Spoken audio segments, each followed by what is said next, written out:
Missed an episode of your favorite podcast? Choose from over a decade of content in our archives, not just the latest episode. All free at gcnlive.com.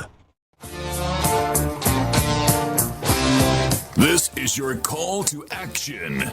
Get prepared, America.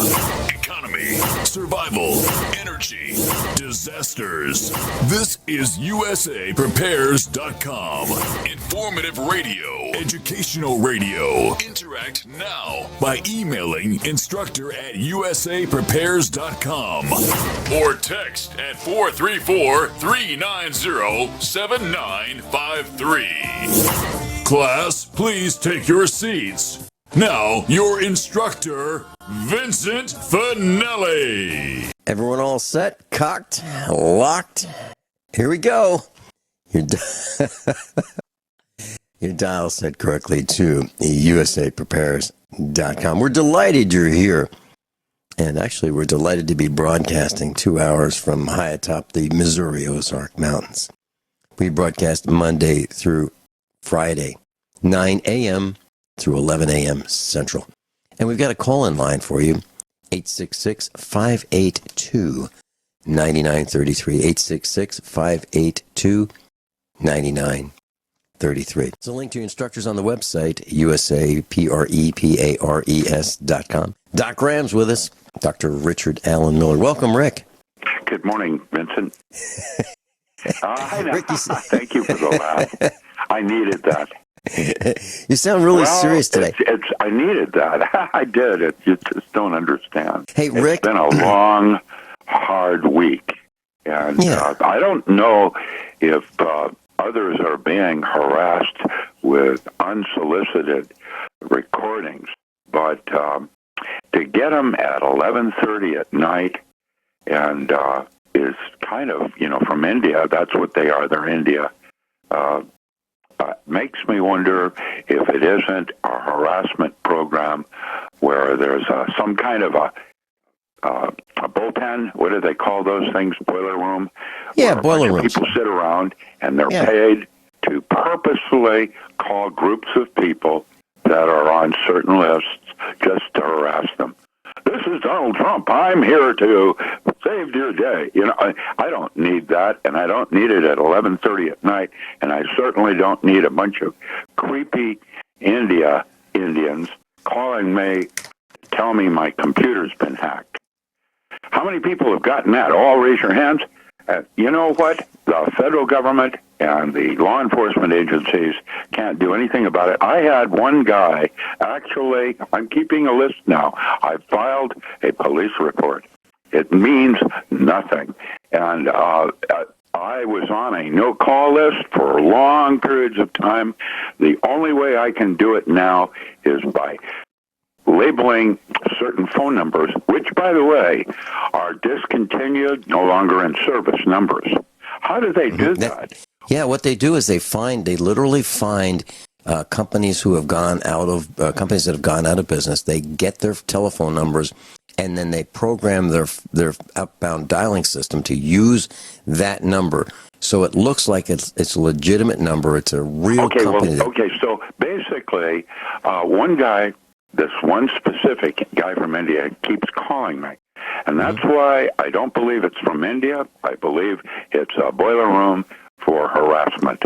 They get paid to have a bunch of numbers. I'm just one of a number. It's not like I've been targeted specifically, but I'm on a list to be harassed. And they will call me at any set of hours. And sometimes it absolutely feels as if it's not even a human being doing it. It's, there's always a human being at the other end of the phone. But one of them, they called me 5 times after I hang up. I hang up. Then I wouldn't answer. They would continue to call 3 more times, even after I wouldn't answer. Now, you tell me how that works in a boiler room trying to make sales. Well, let me tell you how. This is harassment. This is not about, okay. Now, why would they do that? Well, profiling. And I have noticed how this has put an edge on everything I'm doing to the point where it's affecting my writing, it's affecting my personal life, and it's affecting my health. And I think it's done with intent. And I'm to the point where I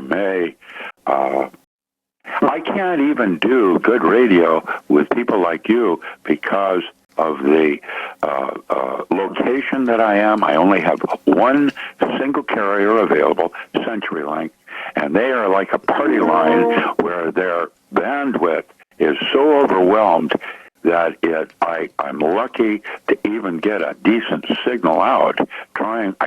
Uploading, internet slow. Our dependency on communication, our dependency on entertainment, everything is all centered around this one set of technology that is manipulated. And now I'm getting the bigger picture. And I've been asked to write a new article on the gut and its relationship to health and instinct. And I'm here to tell you that the kinds of foods that we're being allowed to eat are types of weapons. And I am now, and I'm watching my personality change because of all of this. It's a tragedy. And if I'm being affected and I'm aware of it, what about America that is not aware? Okay. I was talking with Norm Shealy about some of these things. I was talking with some of the other instructors about some of these things. And what I've noticed is America is becoming more on edge, more angry, more hyper, more short-fused. So I'm seeing what you're talking about, Rick. Let me address the issue about these calls. One of the things that happens in these robotic-type call systems, these computers, the numbers are entered into a database, and the database is used to make these outbound phone calls. And what they do is they'll dial 6 numbers at a time or so. Multiple number of calls are placed at the same time. And whoever answers first of those 6 calls, so let's say you have 10 agents. For each agent behind the computer screen with the headset on, 6 calls are made. And whoever answers that phone call first, that's the one who's connected to the agent. So a lot of times if you're sitting by the phone and you hear it ring and you pick it up after a half of a ring, you're probably going to be the first guy to get that agent. And he's going to try to tell you something about your computer or whatever it may be. In our case this morning, I'm hitting the caller ID button right now, and we got a call from a company called Point Break Cash. Point Break Cash. And it was one of those calls where they were so glad that we were here and they wanted to lend us money, that kind of a thing. We get all kinds of calls. And the thing that really bothers me the most is when we get calls where it says blocked, meaning we don't know who's calling, who they are, or unknown caller, because we don't like to answer those. So if we see that, we don't want to answer them. But sometimes they're bona fide calls. They're calls from our instructors who are on the air with us, and for some reason, that call is identified as blocked. So if I get a call isn't that interesting? Yeah, isn't that interesting? Like if Freeze Dry Guy, if he calls me, it's blocked. Yeah. Miles, when Miles calls me, it's blocked. When Gwyneth Isaacs calls from Australia, it's blocked. So we have this dilemma. Do we answer the phone when it's blocked? Because many times we don't want to talk to that person because they're trying to sell us something or they are violating that. Using language that I'm not allowed to mention on this radio station when I say, would you please moment while I reconnect with the police? They want to monitor this call, and that guy from India will start to swear at me, calling me a mother, and, with the rest of the word on it. He will say things like that to me on the air. Now, you tell me what boiler room would allow that. So I don't believe it's a boiler room. I believe that there is a agency out there that is for hire to harass individuals. Anybody can go in and say, I want these 3 numbers harassed, and they'll pay for that service. And then these guys, they're from India, they have the accent and all of that, but they're not probably calling from India, and they're for hire. You know, it's interesting that you say that. I think you've got something there, and I also think, show me a police officer, show me someone in blue that doesn't use that kind of language that you're describing. You know, if you read some of these posts on the internet, they say get down, get down, get down. Hands up, but it's laced with profanity. So I'm wondering if they get some guys who are thrown off the police force who are already trained to use that language. The deal. I think that this kind of an agency seeks not so much salesmen as they do abusive behavior personalities that enjoy sadism. Excellent point. And Rick, I mentioned several days ago that I wonder why our government, local, regional, or national, would allow this with the FAA. Or FCC. The FCC is no longer any more than FDA. I have issues. I'm right now reading an article on FDA called, it's under uncensored, GE Food Venture, Chronically Dependent on Deception. And this is by Stephen Dunker. Now, I am going to say something. Our government is no longer protecting us.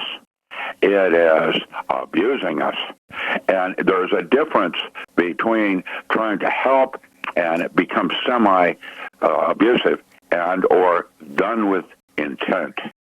And I am now to the point where this is no longer the country I served and protected.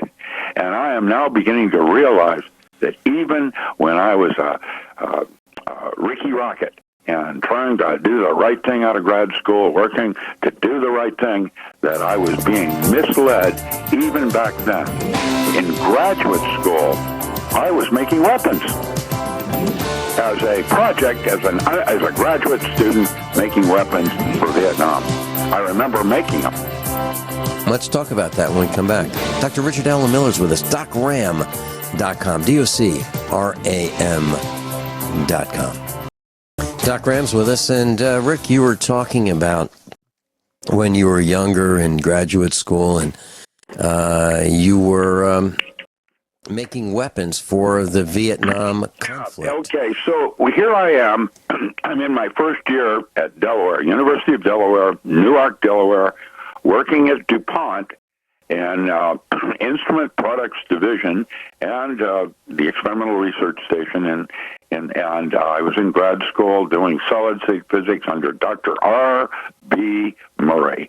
And Murray had invented a special solid-state device that took the visible light or infrared light and dropped it with a variable bandwidth down into visible light. And so here are 13 graduate students. There were 13 of us that were making, each one doing identical device, making 13 of them, which were used in Vietnam for infrared to visible light flop downs. And we did that as a graduate school project for pay, making weapons at the university. And that was my first introduction to what I now am abhorrent on. During that period, the Vietnam War, this is in 1967. So that's just about when the Tet and all of that started to happen. And I remember how this all went down because I had a 2S deferment. I was in physics, so I didn't have to go to Vietnam. My graduating class in 62, only half of my graduating class in men came back from that war. And that's why my graduating class we had 247 graduating, and I think over 50 of those individuals never came home. And I remember being best man in Don White's wedding, and a week later, they couldn't even find pieces of his body where the bomb had fallen. and I was best man at his wedding. And then 1 week later, they couldn't even find his body. I was there. I will speak adamantly about what I think about war. Like when I visited you and saw those buttons of your Nazi memorabilia where you had a Ford Motor Company with a swastika on it, there it is. The whole thing has, even back then, and with the best of intent, I was misused, and now I'm not going to forget it. Rick, when you mentioned R.B. Murray, is that the same Murray that Murray Hill in central New Jersey, Bell Laboratories, the global headquarters? Yes, that's R.B. Murray, yeah. He was my thesis professor and had a Nobel Prize in solid-state physics. Yes, sir. And I was there when we did it. And I'm finding that my past is coming back to me in memory. This morning I was remembering in the third grade, when I was captain of the patrol. And I would go out with my captain's badge, looking at my lieutenant, and going around making my rounds on the patrol, where we would set up crosswalks for kids coming to school. We got to go to Playland as a reward, free to Playland, and they'd open it up to us, and it was free, and I could do any ride I wanted for as long as I wanted, as a reward for that. I'm remembering things now in my memory of childhood. And I have to tell you, I'm reading something about timelines and how our memories seem to be changing. For example, did the automobile that JFK was shot in, was it a 6-seater or a 4-seater? And, I'm back to remembering how I watched his wife looking directly at the driver and trying to get away from the driver, crawling off the back end of the car. Now, that's exactly right. That was a 4-seater. So why is there now memory of it being a 6-seater? That automobile was destroyed before he even went to the hospital. Dead. And I have to say, what's going on with timelines and our memories of things? It's interesting. I don't know what it means. I know that the past and future do not, in my studies of time, and the articles I'm writing on time travel right this moment, do not allow future or past. There is only the moment, and the dialogue that you have is in the closed encapsulation or cavitation ball that you have created. Dr. Richard Allen Miller's with us. Rick, you mentioned the presidential limousine, and the limousine that John Fitzgerald Kennedy was in and John Connolly was in when they were both struck by bullets. I'm looking at this picture of the limousine, and it has a bench seat. It's actually 3 rows of seats. The first compartment is for the driver and someone sitting next to the driver with a bench seat. Could hold 2 comfortably on the bench seat, the driver and the person to his right, but you could squeeze 3 people in there because it's a bench seat, which was typical back in the 1960s. Then behind that, behind the wall, the privacy glass, maybe even bulletproof glass, there is, and I think it's slid up and down, there were 2 jump seats. So 2 people could sit directly behind the glass separating the driver from the passenger compartment. And then directly behind the 2 jump seats, which were folding seats, there's another bench seat which could hold 2 people, 3 if you squeeze them in. So I would say comfortably 4 people could sit in the passenger compartment of the limousine with a driver and someone else in the front seat as well. So you could put 6 people in there, but in the back, there's room really, I would say, for 4. So that's what I saw, Rick. Isn't that interesting how each of us have a slightly different memory of that event? And I would think that any person alive over the age of 5 years old knew exactly where he or she was at the time when we learned of the assassination. I remember of that. President Yeah, John. I was at the University of Washington going from one classroom to the other, and I heard it over loudspeakers in the middle of the quad. I learned about it in the school and classroom. listening to it. I had no idea what it meant. Well, I remember teachers crying. I remember shock. You know, I was in elementary school at the time. I remember teachers being very upset. Oh, God, I'm not that old, am I? Oh, my goodness. And, you know, Rick, that's there's absolutely no reason why this should be shrouded in mystery and conspiracy fact and conspiracy theory. We should know the truth. We should really know the truth. It's been a long time. And I remember them saying on the news that the actual accounts of what really happened will not be known for 75 years. That was at the time of the shooting. We learned that these documents would not be released to the public. It would not, the actual, what really happened would not be released to us until 75 years after the assassination of John Fitzgerald Kennedy, 22 November 1963. How come we don't know what actually happened? Mm-hmm. Yeah, that's the question. And there's so many questions. And why is it that our government is so afraid of us, what we might do, that they cannot tell the truth? And I was talking to one of our instructors last night. He called me, and he's also a broadcaster. And we were talking about this series of television shows that are getting closer and closer to the truth, documenting the scandals, the lies, the deception. It's an outrage. Who do these people think they are that they just can't tell us because they think we're going to panic or go nuts? It'd be nice if they started telling the truth all the time. All the time. Well, it would what be we refreshing. need is Pinocchio for president, so that when they do lie, at least we have some indication.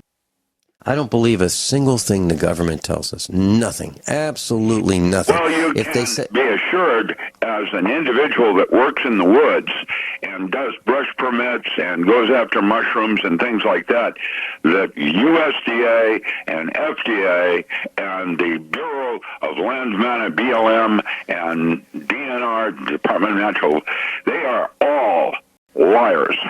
I was reading. I have occasioned time after time over the last 20 years of catching them trying to make movements or policies that were against.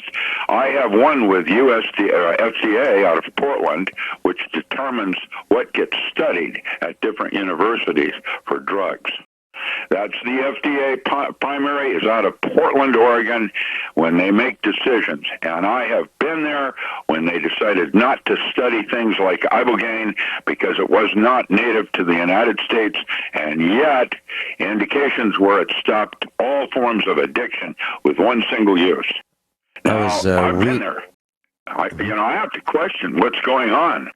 Rick, I was reading a copy of the Missouri Conservationist magazine. It was on our kitchen table last night, and it came in the mail, and I was looking at it, and there's this gal who is helping this child fish. Okay, so there's this great big image, and it says protect and conserve.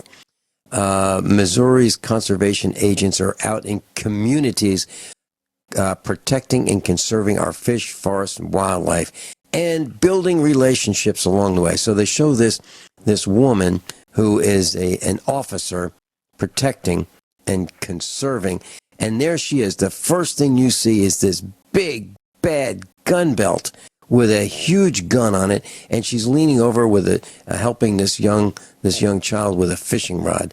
And then every picture that you see within the magazine that is about this article, you see these guys with guns. And so they're saying, hey, we're building relationships. Is that the way to start? Is that the way to start with these young people, to have these huge hand cannons and let them think that, no, this is normal. This is normal, and we're going to go fish today. But if anything goes wrong, we're going to kill some people. And you mentioned you mentioned the military, and what came to my mind is a discussion I had with an instructor last night off the air on the telephone about the military and how the military is in the destruction business. They go and blow things up. They destroy things that are in their path. They go out of their way to blow things up. They go out of their way to develop chemical weapons, biological weapons, neutron weapons, atomic weapons, hydrogen weapons, explosives of all kinds. And, there are doctors who are pulling fragments out of people while the military is putting fragments in people. This is nuts. And I'm angry about it, Rick. I'm angry about these recruitment officers who go out to high schools and they pick on the prey. They prey on these young people, and they go in their uniforms and they look all fancy and they say, you can travel the world and, you can get a great education, but they don't tell them that they're going to put a target on the back of their head. And they may come back maimed, wounded, and damaged for life. And class, if you haven't seen someone who has been shell-shocked, you need to do that. Because it will absolutely, positively prevent you from letting your children sign up with these merchants of death, these recruitment officers. They're despicable people. Absolutely despicable. Lying their way into your children's hearts, telling them that they're gonna be heroes and they're gonna wear medals and they can wear these same uniforms and they can rain destruction all over the planet. It's nuts. I think these recruitment officers are an enemy of the village. And parents, what are you thinking? What are you thinking when you let your children enter the military service, if you want to call it that, where they go and get sent on orders to beat up little countries all over the world and steal their resources and destroy their infrastructure in the name of spreading democracy? That's what they say. We're going to keep the world safe for democracy. But in the meantime, we're going to have to destroy their water systems, their electrical systems, their roads, their factories, and their hospitals and schools. And if you wonder why people hate us all over the world, it's because that's what we do.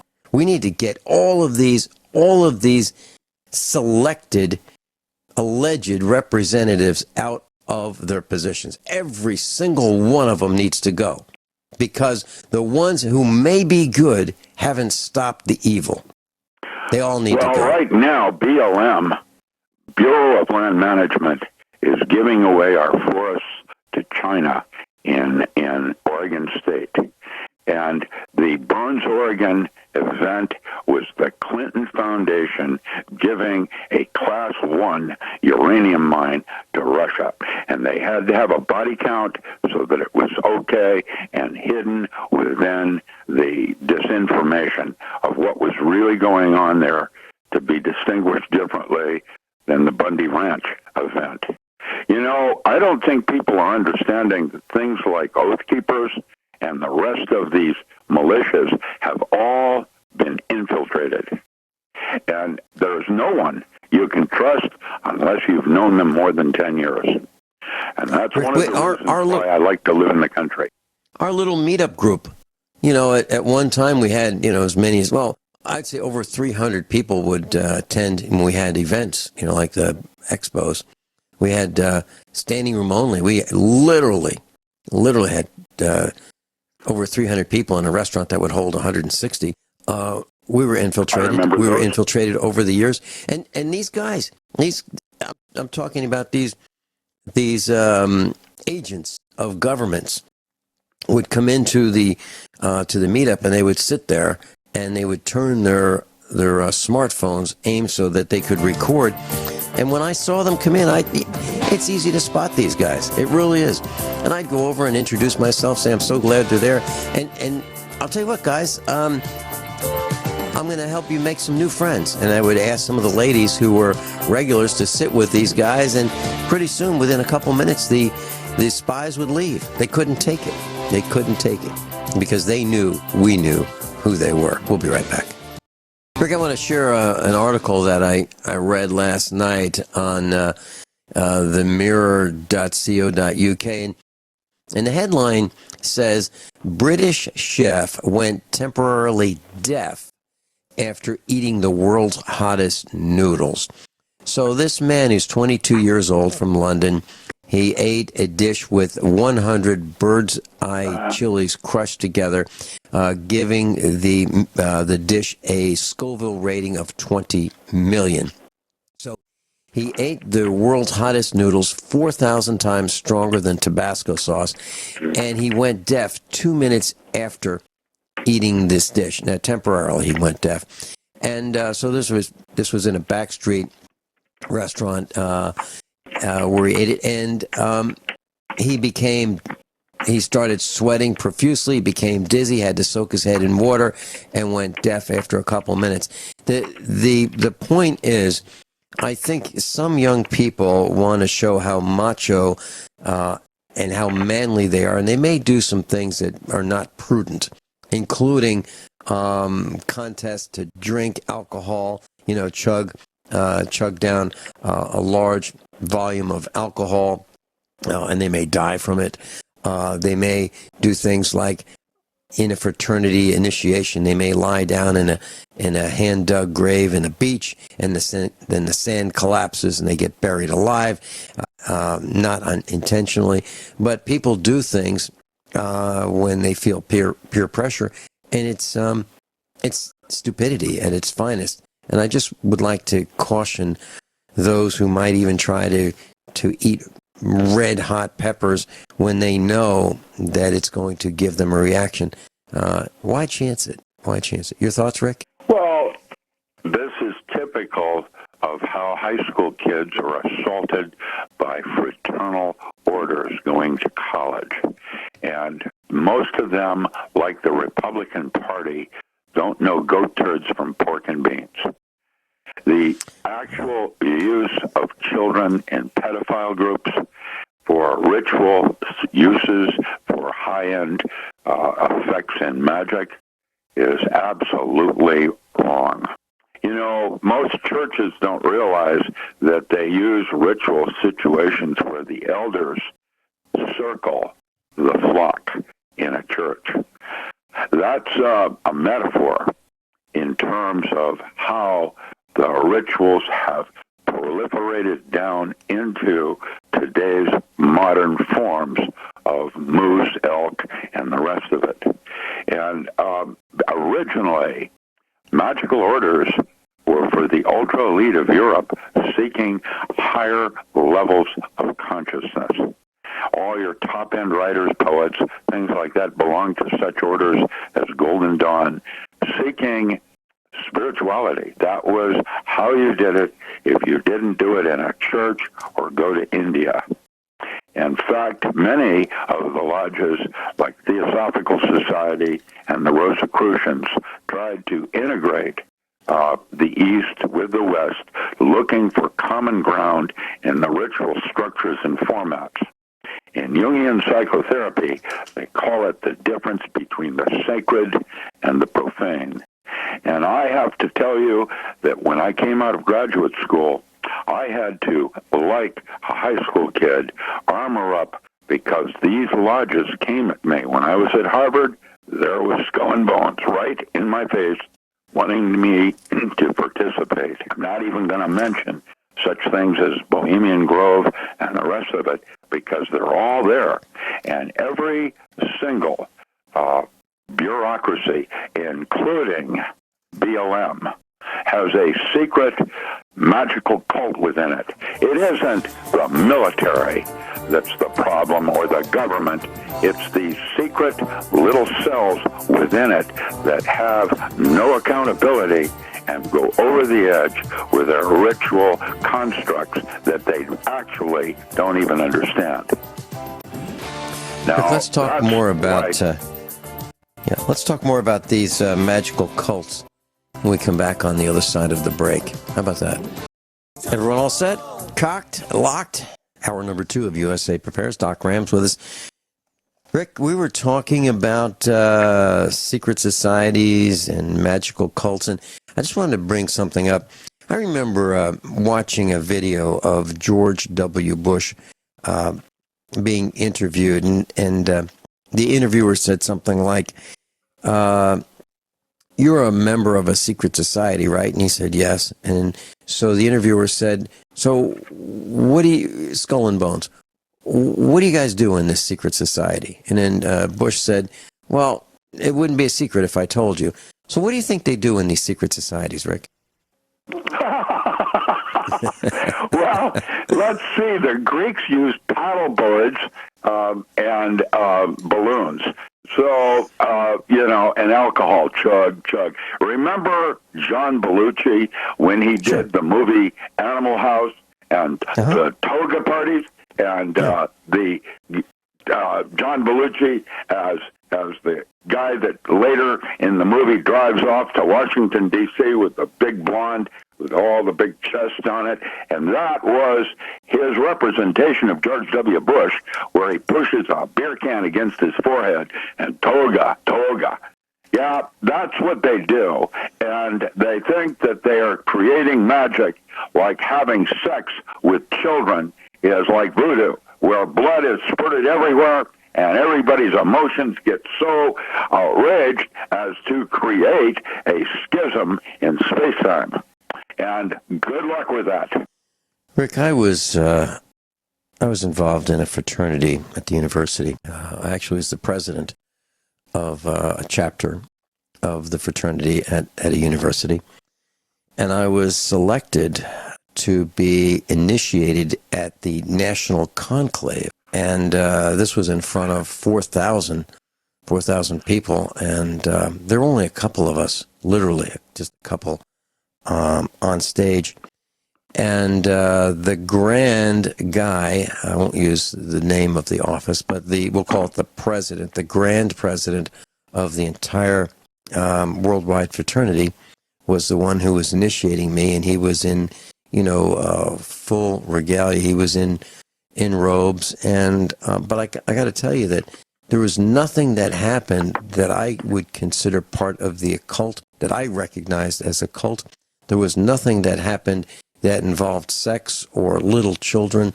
In this, in this, at least in my experience, with any part whatsoever of this international collegiate fraternity. However, my only experience is with this one fraternity, and it's very large. At the time, it was as large, pretty much as large as they get. Elvis Presley was a member. President Ronald Reagan was a member.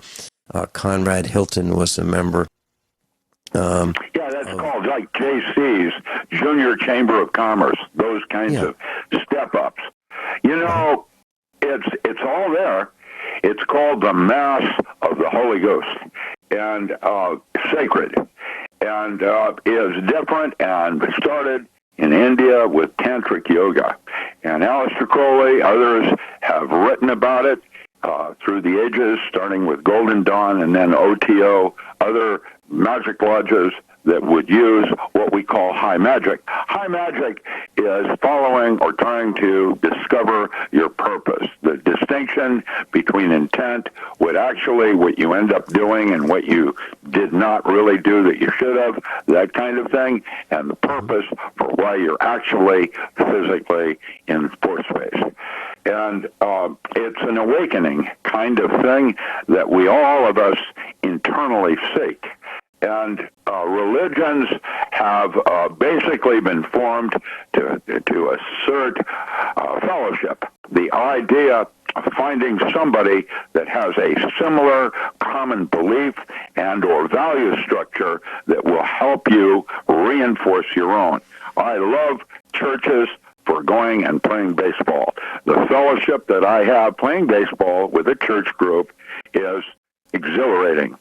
On the other end, spirituality is not what you do, but how you do it.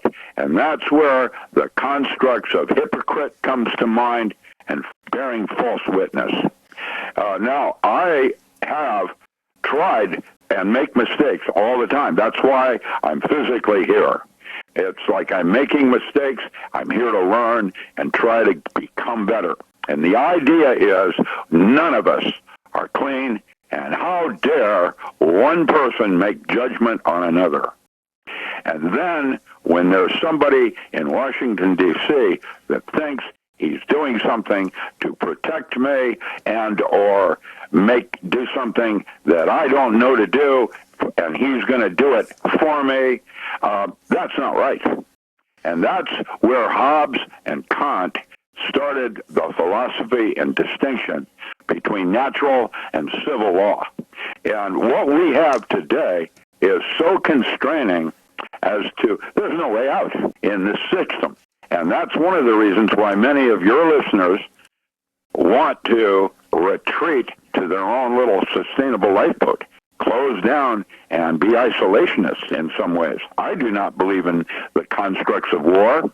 And right now, Africa is riddled with crime and civil rights because of greed and money from high-end one-percenters wanting the molybdenum.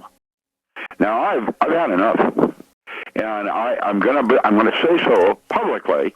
Whether or not people get what I'm saying, that's a different matter. But it's all wrong. It's corrupt, and it's why they say that Satan is alive and well on the planet Earth. Really, demons are actually those elements or qualities in human behavior that are deemed unworthy. And that's what a real demon is. It's lesser than you are. It's a behavior pattern and or whatever, a tendency like greed, jealousy, lust, that we all have and need monitoring to try to make cleaner and become more pure. Yeah, what's wrong with helping each other? One of the things I wanted to tell you, Rick, and I mentioned That's this the before. same philosophy. That's what Christ had to say. And actually, my girlfriend reminded me that at one time, Christ threw a tantrum because he said, and I can't quote it exactly, but she was good at it, because that's the only way of communication that they understand.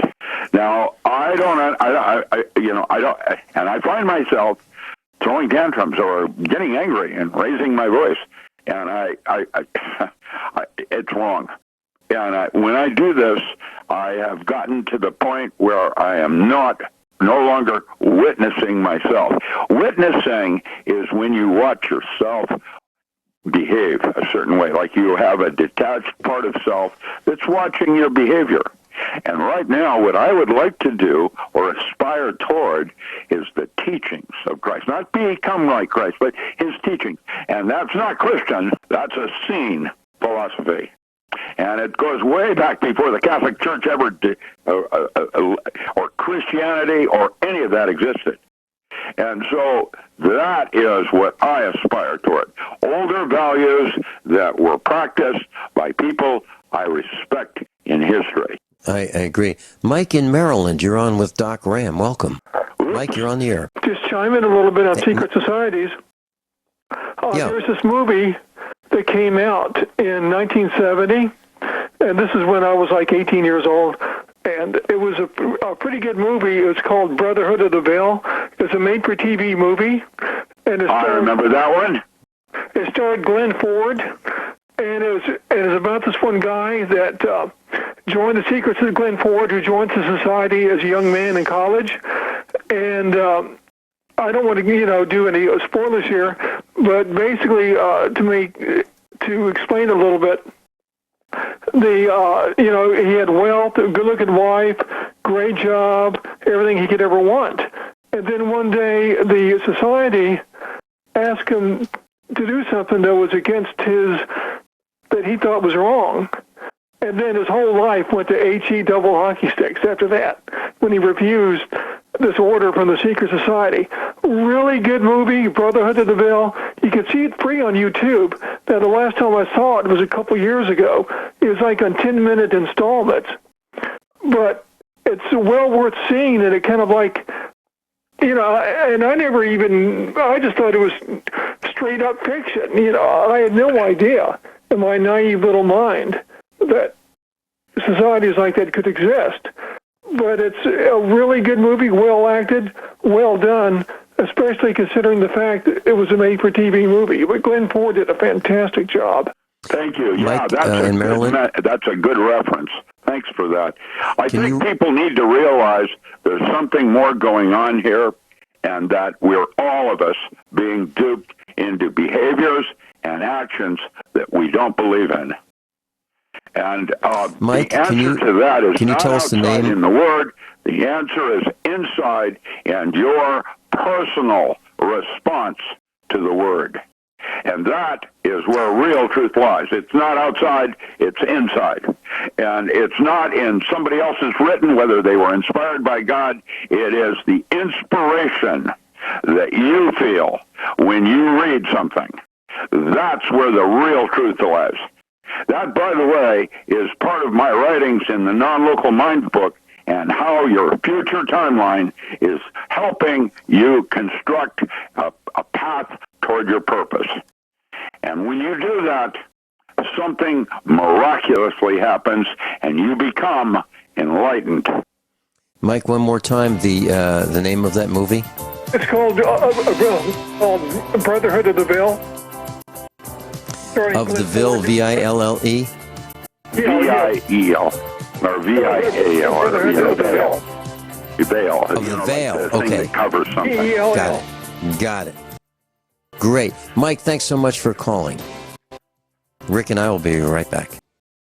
Rick Miller's with us. Rick, I believe people are changing, and not necessarily for the better. And I mentioned this story, and I'll use it as a lead into the another part of the story that I'd like to share, connecting some dots. So our son and I were in Kentucky, and we had a brake failure pulling a 26-foot gooseneck trailer with our Dodge Cummins turbo diesel 1999 pickup truck. So that we had a brake failure on one of the axles. One of the brake shoes came loose off the backing, and in lots of water. You know, there's a lot of rain, and something happened to the brakes. And it's not like we don't check them; we do.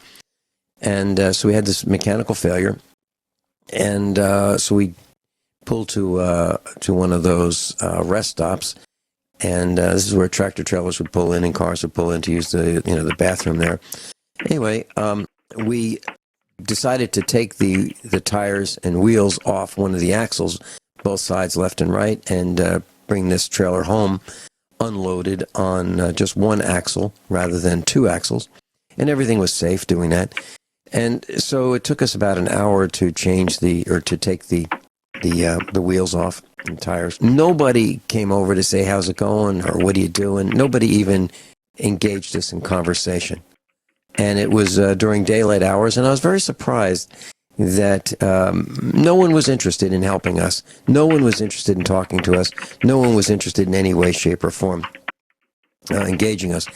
Now that leads me into the next story. And so last night, as it was getting dark, I was chatting with Mrs. Finelli, and we moved over 100 cows from one side of the road to another. And what we typically do is we live on a dirt road, and there's very little traffic on this road. The road grader came by and messed up the road, as it always does, and it was drizzling and on and off. So we were opening one fence to move the cows to the other side of the road. And what we do to do it quickly is I call the cows, or our son calls the cows, and they all bunch up, and then they get ready to cross the road. They know what they're doing, so we just call them, and they go, okay, we're going to the other side of the road where there's fresh grass. This is good. And as we were preparing to do this, one of our neighbors came by, and my wife was talking to him in his truck, and she said, there's something in the road down there, so be careful because you may hit it, and it's not obvious from where we are right now whether it's a rock that the road grader left in, a large rock like bowling ball size, or whether it's something else. And he said, yeah, I passed that, and I saw it before. Now here's the point. So I said to my wife, I don't understand, because if we saw that and we were down there at that time, we would have stopped, gotten out of our truck, and moved whatever it is out of the way so no one would run into it, no one would have an accident, no one would be hurt. and no vehicle would be damaged by it. And I said, but I don't know where that came from. I don't know if that came from my mom and my dad. I don't know if it's genetic. I don't know if it came from your mom and your dad. But I know that every single member of our family would have stopped, gotten out of the vehicle, moved that object out of the way, into the ditch, wherever, so that no one would be hurt by it. But that's us. And I don't think that everybody's like that. But I think people were more like that in the past. Rick, are you seeing the same kind of me first, I don't care about anybody else attitude in your neck of the woods? I'm seeing values that don't mix is what I'm saying. For example, I live in Oregon. Most people that live in Oregon do not have a bunch of money, and their value systems are such they want to live in the country and see more green. California is different in that their values are status and what they're driving, whether it's a Beamer, an Audi, or whatever, or a BMW or a Mercedes. Up here, now when people from California move up here because the land is cheaper, now we have the mixing of oil with water. And with that comes the tension of these values in conflict. Who's right? Well, I choose not to make value on Los Angeles. I wouldn't want to live there. How did Crocodile Dundee put it when he's out in the woods in survival eating alligators? Well, you can live on it, but I wouldn't eat it. Well, that's it. That's why we have choice. And I choose to live a different kind of life. Now, with that... Plus, I'd like to give out a couple listen line numbers if you're traveling and like to take USA Prepares with us. 605-477-3249. 605-477-3249. And here's another one. 605-562-5111. 605-562-5111. And then option number 4. Rick Miller's with us. Rick, you were talking about L.A. and you'd like to live in another kind of world. Well, it's a different universe with different values. And I'm not going to say that mine are superior or inferior to others. What I'm saying is they're different. And that's probably why the United States is shortly going to fragment into about 9 provinces where groups of states have issues against the federal government, and they're trying to regulate everything. And the more we're regulating, the more complex we're getting, the more corrupt the entire system becomes. And what it really is about is not the government or the military. It's these secret little cult sects within each that have no accountability. Rick, there's nothing wrong with the military or our government. Yeah. It is the individuals and their agendas within it. When I was at the Pentagon, I literally witnessed different floors trading bullets. I mean, there's conflict going on within all of these, including our government. Look at the Democratic and Republican parties. This is craziness. And what we are missing is the practical of where are our statesmen when we need them the most. That's what we don't have any statesmen. A statesman. We don't have any statesmen. We have a bunch of perverts. Rick, that's a good word. Pervert is a good word to associate with Hillary Clinton. She probably is so sick, and yet there is no accountability for her health right now. Why is that? Because it would put the Democratic Party at a close down. We don't have a candidate suitable, and then there's going to be a problem with our elections, just like they are predicting. And Trump has already shown to be not so much interested in his so-called principles, but is breaking and bending them for the vote. Now, there it is. Read it and weep. How about the post yesterday that said if one of the candidates were to die, and I don't know if this is a veiled threat, I don't know if it's an open threat, but the post said that if one of the candidates were to die, the Electoral College may pick our president or not. So now we know that really, how much does our vote count if the Electoral College will just pick one? And I think that's where we are. We're coming to the realization, Rick, that we really have very little influence as villagers in what happens. We're not even being given a choice. And Hillary Clinton is sick. She probably is not going to make it to the election. There is absolutely no question there's something wrong. We've seen the syringes. We've seen her behavior in public where she goes into seizure.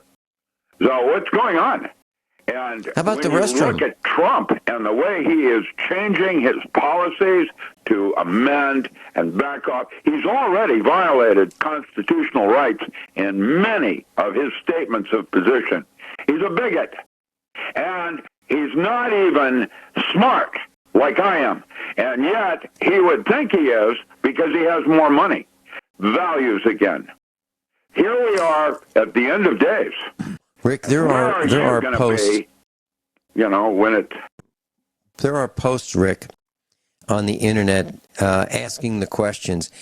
Is that an image of Hillary with a pantsuit on, and is that a catheter tube running down across her knee? Is that what that long? Yes, it is. And actually, there's been reports of that, and she probably has a problem with right now with Parkinson's. But here's the deal: we don't know. There are many, many questions, and why are they not being addressed? Because who cares? How about those glasses? Do you remember seeing? Oh, it might have been about a year ago. Images of her wearing these new prescription glasses that were Fresnel lenses. What I'm saying, a Fresnel lens, class, you've seen these parabolic antennas that are aimed at satellites, these 10 and 12 foot antennas and much larger. You know what a parabolic antenna is. Well, she had these lenses that were Fresnel lenses, which do the same thing as a parabolic lens, except it's more flat. So it's a bunch of slices of a parabolic lens. Have you seen that image of Hillary with those lenses, Rick? These are like Coke bottles. I've seen a bunch of stuff. My Facebook page every day has uploads of the atrocities and outrageousness of what's going on at docram.com. And I am now getting over 40,000 views a week. 40,000. And I know that I don't know. And if I don't know, what does that suggest about our media and my ability to research and get to the bottom of something? I know that I don't know. I now realize I may never know what really happened regarding geoengineering, whatever. Geoengineering, Carnegie Mellon came out. This is Pittsburgh. This is the group that came in and physically wiped my hard drives. I've got evidence and proof on this. He tried to discredit me. Look what they've done to Zen Gardner, whom I think is a far better writer than me. I mean, articulating the values and of which I aspire toward. And he's gone. He's out. He's finished. They discredited him this last week, big time. And Carnegie Mellon came out with 76 scientists out of 77 so-called peer review. Not my peer, but peer review saying that geoengineering was a pseudoscience, and all of that fluff up there from 3 and 5 hours is water vapor. Right. That's crazy. And whom do they think they're kidding? And why are not more people saying this is outrageously wrong, and we're to take some of these universities like Carnegie Mellon to task? This is wrong. Rick, and they know it. I know with all of my fabric that that this chemical spraying is absolutely positively real. I mean, I have been taken down. I mean, 2 weeks ago on our show, you actually said, what about the aluminum volume presence in the soil and in the atmosphere? Where did that come from? You know, and Carnegie Mellon and their scientists, peers, are saying it's pseudoscience. Right. I published each of their names for history. I want everybody to realize they're liars. And they're doing it for profit or money or something that and needs accountability. Rick, I know you're upset. Whatever you do, whatever you do, don't say it. It's changing me, and I don't like it. I don't want to be like this. It's changing a lot of us because, Rick, we would hear the words back in the 1960s, "America, love it or leave it," and now a bunch of us are saying, "So where can we go?" We're annoyed. We're annoyed that a few of the elite in Washington and in our state capitals are pushing us around and telling us what to do. I was thinking about if I do another seminar, and I don't know if I will be or not, but I was thinking about the topics. I teach people how to save money and how to pay less in taxes, and I get annoyed having to pay taxes. So when I buy something for the farm, if it is directly related to the farm, I don't pay sales tax. I don't have to pay sales tax because it's a farm-related item. Well, I think a lot of us should start having farms so you can buy things that are for your farm and not pay sales tax. And how much is sales tax? It's getting darn close to 10% now, Rick. It's over 8% in some hamlets in Missouri. Over 8% sales tax. That's absolutely nuts. Yeah, they try to levy your property taxes for the crime. And then they do the excuse of we have poor law enforcement because we don't have the budgets we need. And it turns out our budgets are higher than what they're paying in other regions who have no problems. Because here's the thing. It's the orientation of the law enforcement in that region that determines whether it's a business or they're actually there to serve and protect. Whatever happened to Smokey the Bear? And it isn't Smokey Bear. There's another timeline. It was Smokey the Bear. And I remember that, and I won't forget it. And whatever happened to that concept? You're right.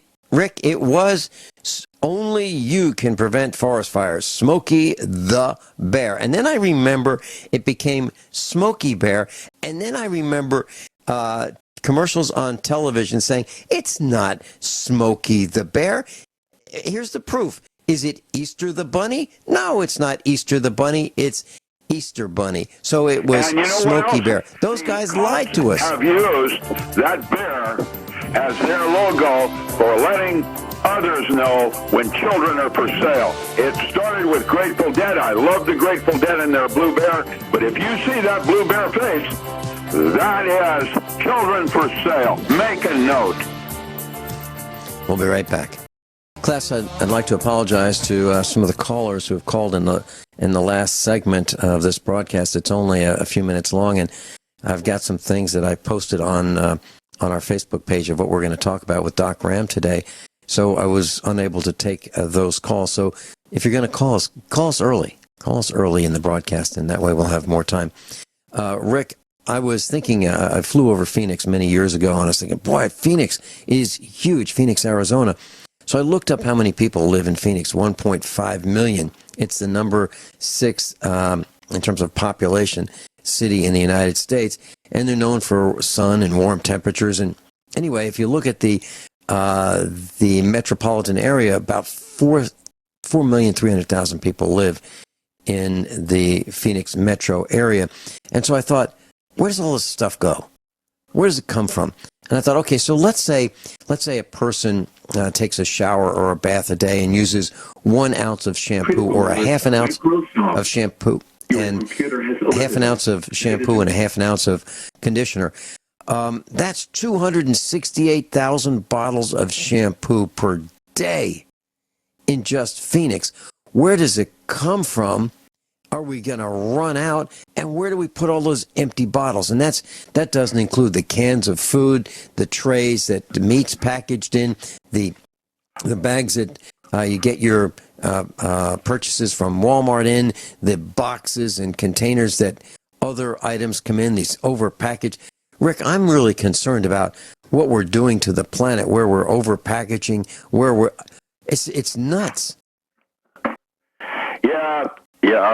And you'll notice that all of your garbage disposal is handled by the Italian mafia. Yeah, and so I'm really concerned, and we've gotten our trash down to once a week. But what would happen if trash pickup and moving to another site and then burying it, for future generations to dig up and to pollute the water supply? What would happen if trash service stopped across the country for like a month? We'd have rats, on my mice. Property, I keep discovering old dump sites from the 1930s and the 1940s on my piece of property. Yeah, not much plastic in there. You find glass and maybe some. That's DuPont. There it is. Yep. Right. Overpackaging and containers that are so difficult sometimes to open them, you actually break the product inside them trying to open them. Mm-hmm. Rick, there's another post. There's another post I was reading about. This is good news. Protesters in Argentina forced Monsanto to destroy a GMO seed manufacturing plant. There was a success of we, the villagers, coming down on the big, bad corporate thugs. So that's great news that happened. And we need to do that around our villages. And where we see corruption, we need to surround them with protest and point these guys out. Rick, what's gravity? Do we know what gravity is? We know what it does, but do we know what it is? We have different theories of what it is and what it is not. I like the old graffiti on the bathroom wall that says there is no such thing as gravity. The earth sucks. Mm-hmm. Mm-hmm.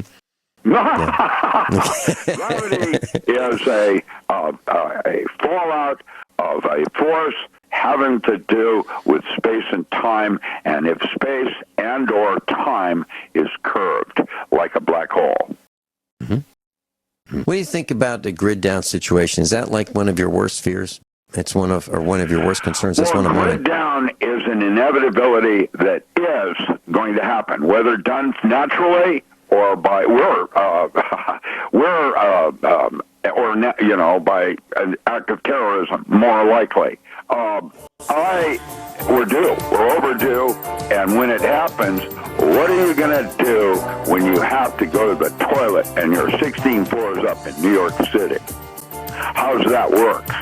And that's I wouldn't want to be what down the main concerns are of what creates what we will call a zombie.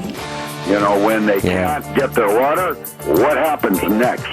Yeah, and you certainly don't want to be downhill. You don't want to be in the low area when the pumping stations at the sewage treatment plant fail, because it's going to end up in your house, coming up through your toilet. Rick, thanks so much for being with us. Class, above all, honesty and integrity. What happens next is up to you.